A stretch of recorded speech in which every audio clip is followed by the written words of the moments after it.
सह्याद्रीच्या कुशीत लपलेला छत्रपती शिवाजी महाराजांचा सर्वात आवडता आणि अभेद्य किल्ला रांगणा.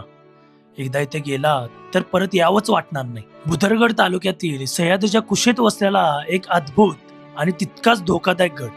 हा फक्त दगडांचा किल्ला नाही, तर छत्रपती शिवाजी महाराजांचा दूरदृष्टीचा आणि शौर्याचा जिवंत इतिहास आहे. या गडावर गनिमी कावा प्रभावीपणे वापरण्यात आला. त्या काही आधुनिक तंत्रज्ञान नव्हतं, तरी शत्रूला रोखण्यासाठी एवढ्या तांत्रिक पद्धतीने हा गड उभारला गेला. हे पाहिल्यावर थक्क व्हायला होतं. प्रत्येक दरवाजा, प्रत्येक वाट आणि प्रत्येक तट काहीतरी शिकवून जातो. महाराज याच वाटेने गेले होते. आज आपण किती नशिबान आहोत की त्याच वाटेवरून चालण्याची संधी आपल्याला मिळते. पण मनाला एक गोष्ट खटकते, अशा ऐतिहासिक गडांच्या संवर्धनासाठी अजून खूप काम होणं गरजेचं आहे. सरकारने आणि आपण सर्वांनी मिळून हे वैभव पुढच्या पिढीसाठी जपलं पाहिजे. या गडाच्या पायथ्याशी चिक्केवाडी म्हणून एक छोटंसं गाव आहे. अवघे 24 लोक या गावात राहतात. जंगल, उंच सह्याद्री आणि निसर्गाशिवाय काहीच नाही. ना मोठे रस्ते, ना शहराच्या सोयी.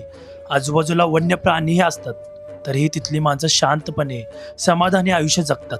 आपल्याला त्यांचं आयुष्य कठीण वाटेल, पण खरं सांगायचं तर ते आपल्यापेक्षा जास्त सुखी आहेत.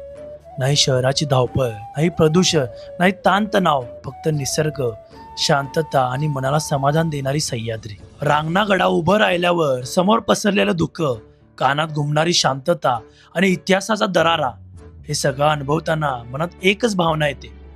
आपण शिवरायांच्या भूमीत जन्माला आलो याचा अभिमान आहे. आणि एक विनंती, जेव्हा जेव्हा गडावर जाल तेव्हा फक्त आठवणी घेऊन या. प्लॅस्टिक किंवा कचरा तिथे अजिबात टाकू नका. आपला इतिहास जपा, म्हणजे पुढच्या पिढींनाही तो तितकाच अभिमानाने पाहता येईल. जय भवानी, जय शिवराय.